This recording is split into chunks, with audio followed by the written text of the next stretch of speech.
Many of the islands are the shells of once active volcanoes, which have lain dormant for centuries.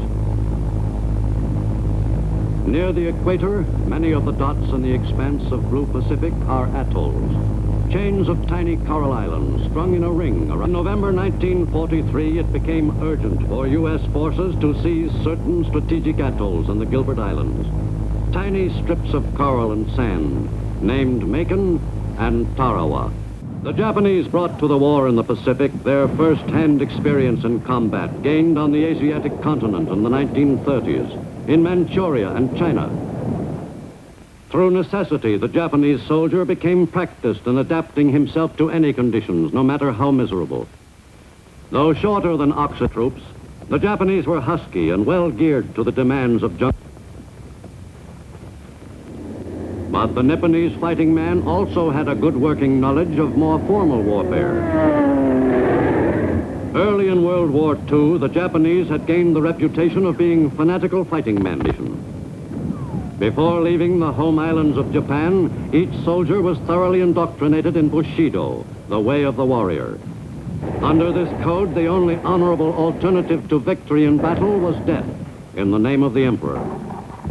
On islands spread all over the far Pacific, Japanese fighting men had vowed to kill as many of the hated American enemy as possible, and to die rather than surrender.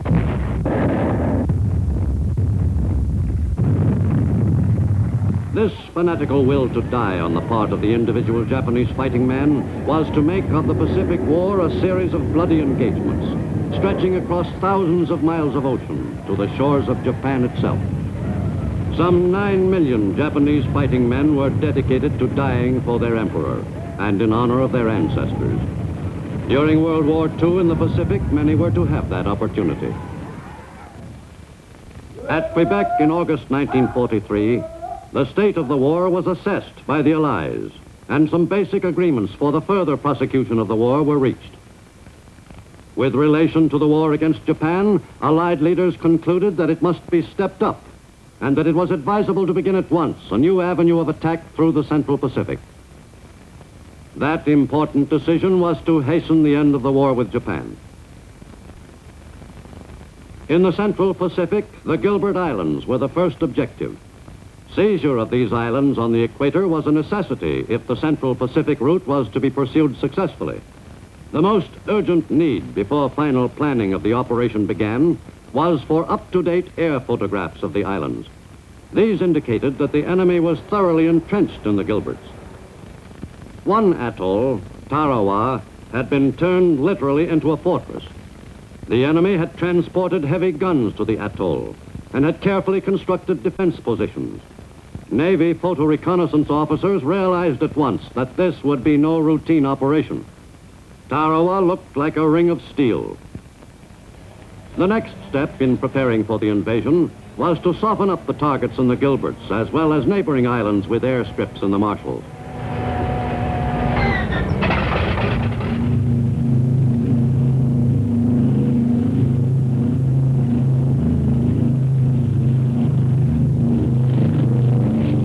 In October and November 1943, U.S. planes operating in the Central Pacific flew a series of raids on Japanese positions in the Gilberts and Marshalls.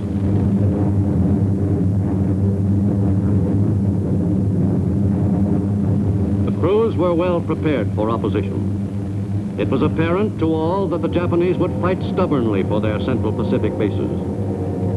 The U.S. airmen were not disappointed.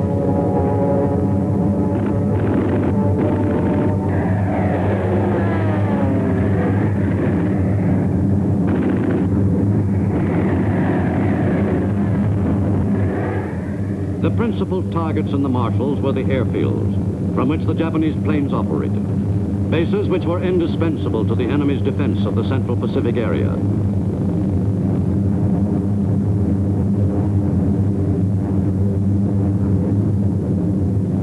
The enemy's Marshall Island bases were visited regularly by American bombers.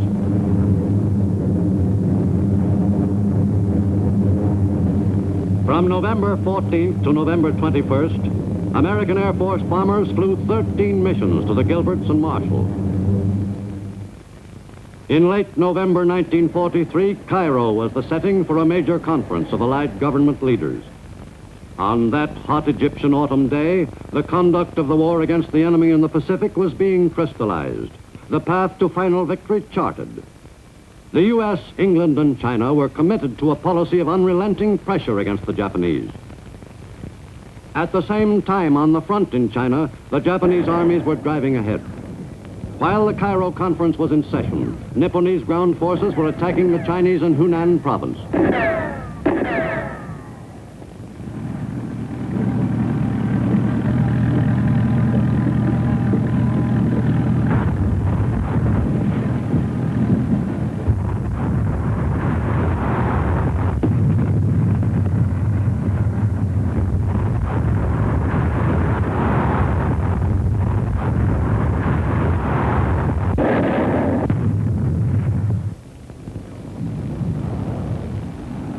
In those same late November days in Russia, the Red Army was picking up momentum in its drive to roll back the Nazi advance. By November 21st, Russian troops had advanced beyond the shores of the Dnieper.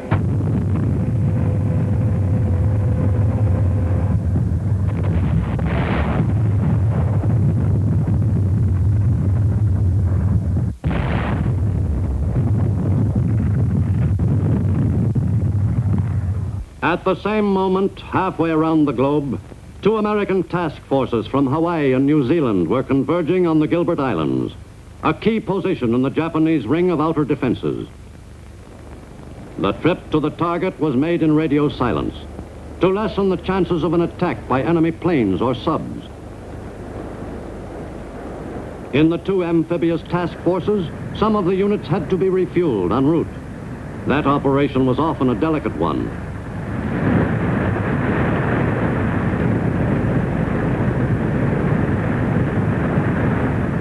When a fighting ship needed fuel, the job had to be done, and promptly, regardless of what the weather was like.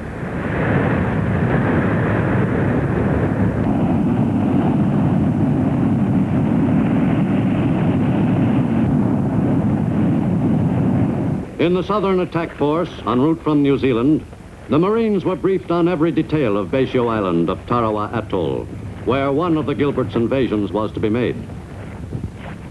These briefings were repeated so that every man would be well familiar with the island's topography and landmarks. The men put their spare time to good use. They were well aware that a weapon in top working order would often save their lives. As the ships neared the objective, the crews expected an enemy air attack. But the convoys were not disturbed by any organized enemy raid. Just before D-Day, the men dedicated their efforts.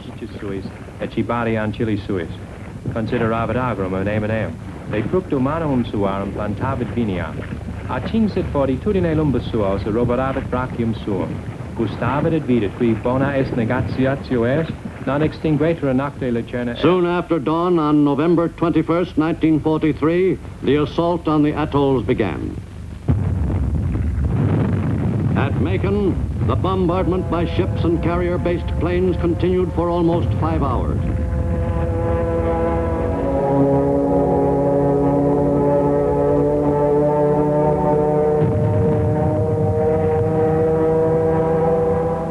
One reinforced regimental combat team, the 165th of the Army's 27th Division, was to make the attack against Macon.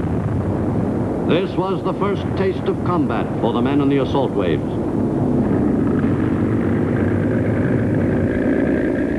After the aerial bombing and strafing of the target and the supporting naval bombardment, the actual seizing of the objective was finally, as always, the job of the men with the rifles. The Army troops invading Macon had a 6 or 7-to-1 superiority in numbers and firepower. The soldiers landed against relatively light resistance. It became apparent that the enemy had not planned a strong defense of Macon against a sizable invasion force. Ashore on Butaratari Island of Macon Atoll, the soldiers encountered some opposition, but successfully overwhelmed the small enemy garrison. The island was taken by the men of the 165th Army Regimental Combat Team after 3 days of sporadic fighting.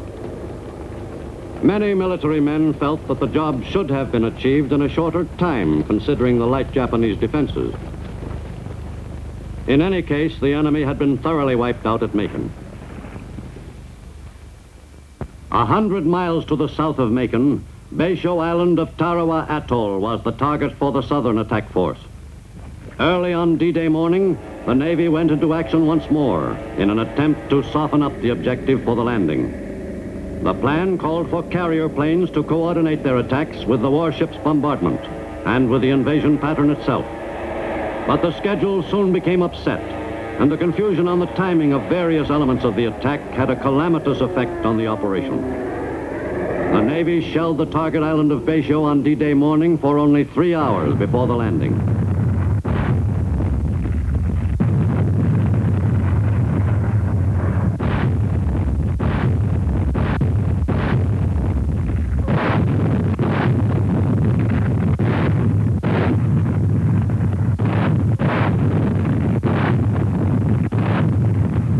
The bombardment was heavy while it lasted, yet no one knew for certain, of course, what damage was being done to the enemy's defenses.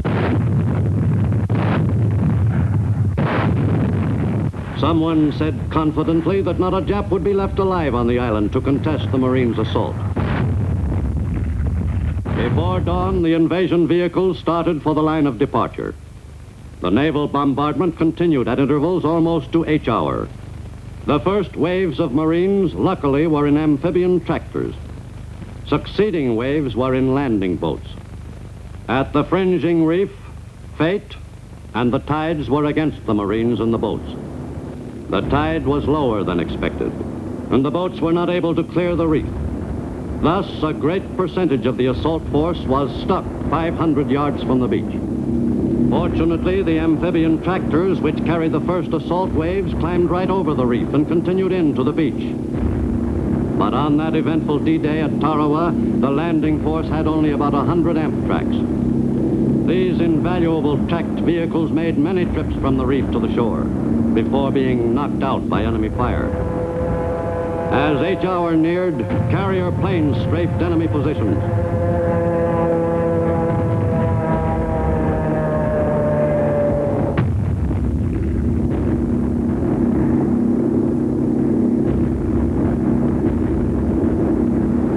The assault Marines continued toward shore, while the carrier pilots had one last crack at the enemy.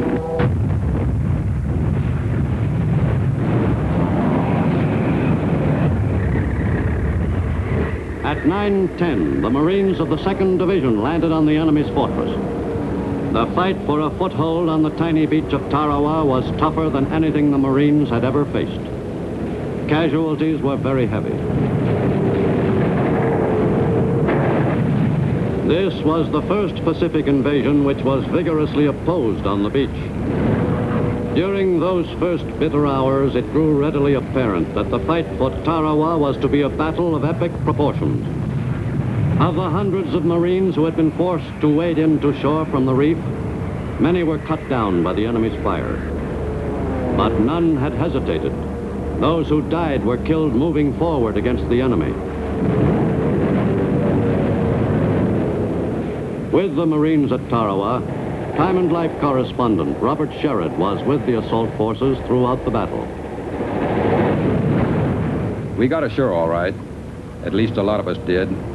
But that was only the start.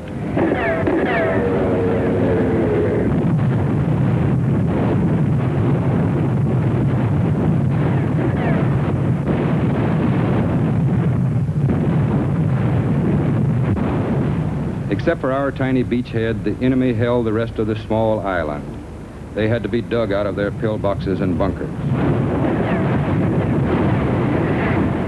We calculated that the chances of a man being killed or wounded within the hour were about 50-50.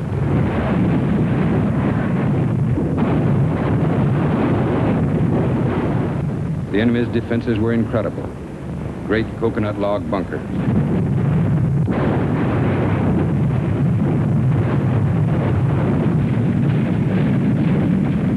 The job of getting the Japanese inside was left to the men on foot, men with rifles, grenades, and flamethrowers.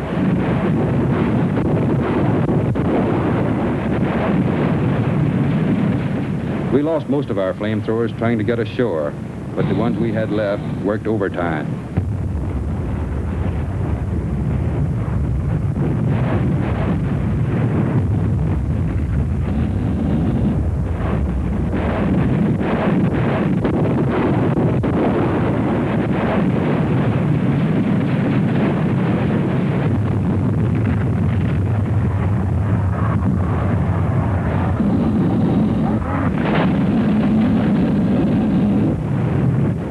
There was no such thing as a rear area in this battle.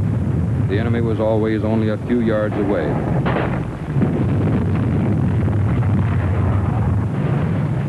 The violence of Tarawa was stunning. The only way to get at the Japanese was to flush them out or kill them in their holes. The decisive factor at the turning point of the battle was the fighting spirit of the United States Marines. There were no greater heroes on Bayshore than the medical corpsmen. As the number of wounded passed 1,000, there was an overwhelming amount of work for them to do. As many wounded as possible had to be evacuated.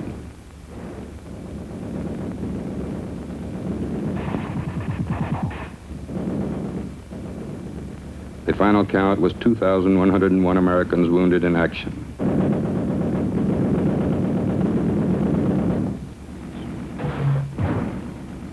On Tarawa, above all other islands of the Pacific, the devastation of modern warfare was laid out for all to see.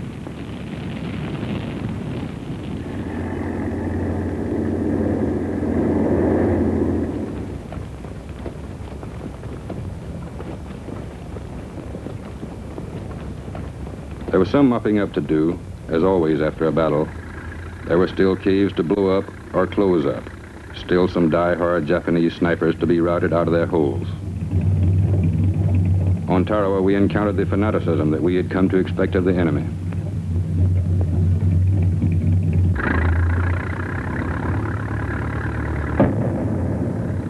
"4,500 Japanese were killed on this tiny, stinking island. Altogether, only 17 Japanese surrendered, less than 1/2%. In addition, 129 Koreans gave up. They had served as laborers, but doubled as riflemen. The enemy soldiers always seemed surprised when they found that we didn't kill prisoners. Judging by the nature of the enemy as we had seen him in action, the road to Tokyo, still some 4,000 miles long, would be a rough one. For every prisoner taken on Bayshore, we would find hundreds of thousands of fanatical Japanese between Tarawa and Tokyo who were ready to fight to the death. The battle on this sandy square mile was the toughest single fight in the 167-year history of the Marine Corps. Whatever lay ahead, the lessons learned at Tarawa would prove invaluable in future operations against other islands closer to Japan. On November 24th, at 1:30 in the afternoon, only 76 hours after the first wave stormed the beach, the island was declared secure. The stars and stripes flew proudly over the island, which the Japanese had turned into a carefully constructed fortress. Nearby, there was a second flag raising. The Union Jack, flying from another coconut palm, proclaimed the return to British rule of Tarawa, the capital of the British Crown colony of the Gilbert and Ellice Islands.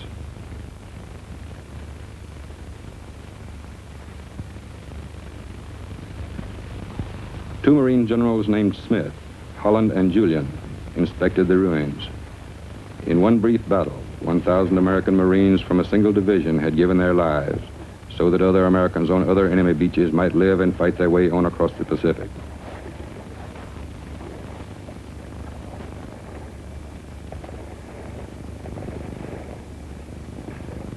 What I saw on Bayshore was, I am sure, one of the greatest works of devastation wrought by man. The enemy had boasted that he could hold this island against the Marine Corps.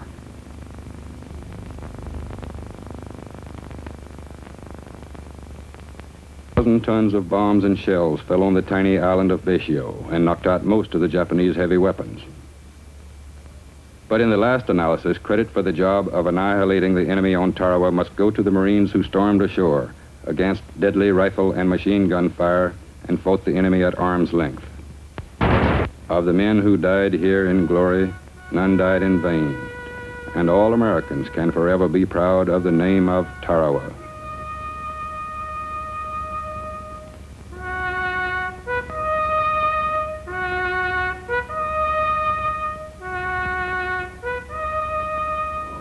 The objective had been seized, and the most important single part of that objective was the airstrip, from which the attack against the enemy could be carried forward more effectively. Before the last Japanese snipers were killed, the CBs were hard at work repairing the strip.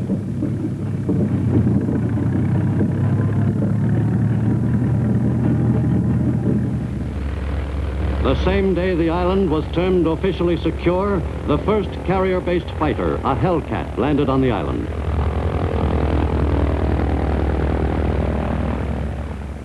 The assault Marines welcomed the first Navy pilot to the airstrip, now under new management. On November 25th, only 4 days after D-Day, the Marines began to leave the island. They had fought through 76 hours of the bloodiest battle the Marine Corps had ever experienced. A battle which was to rank with other historic American struggles: Belleau Wood, the Alamo, the Bonhomme Richard, Concord Bridge. On the tiny sandspit of Baishio at Tarawa Atoll, under the equatorial sun in late November 1943, they had indeed made history. From the airstrips in the Gilberts, U.S. planes extended their range over the eastern Carolines and the eastern and central Marshalls. American bombers increased the frequency of their visits to the Marshalls, the island group next on the invasion timetable in the Central Pacific Theater. U.S. pilots in that area became most familiar with half a dozen atolls in the Marshall Group. The lessons learned at Tarawa were carefully remembered by the pilots who gave the Marshalls a pre-invasion going over.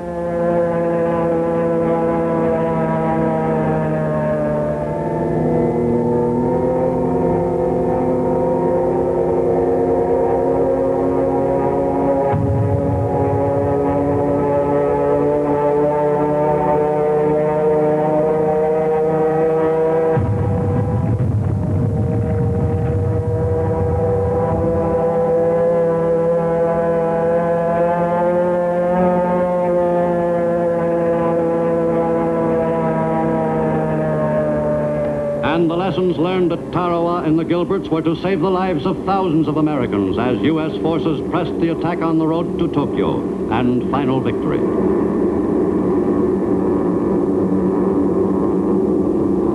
Plunging deeper into enemy waters with each fresh assault, the U.S. Navy paced the attack in the amphibious drive toward the enemy's home islands.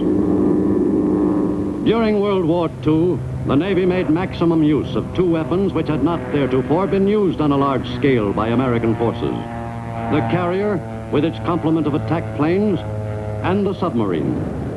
The war at sea across the broad stretches of the Pacific was an exciting, enormously complex naval chess match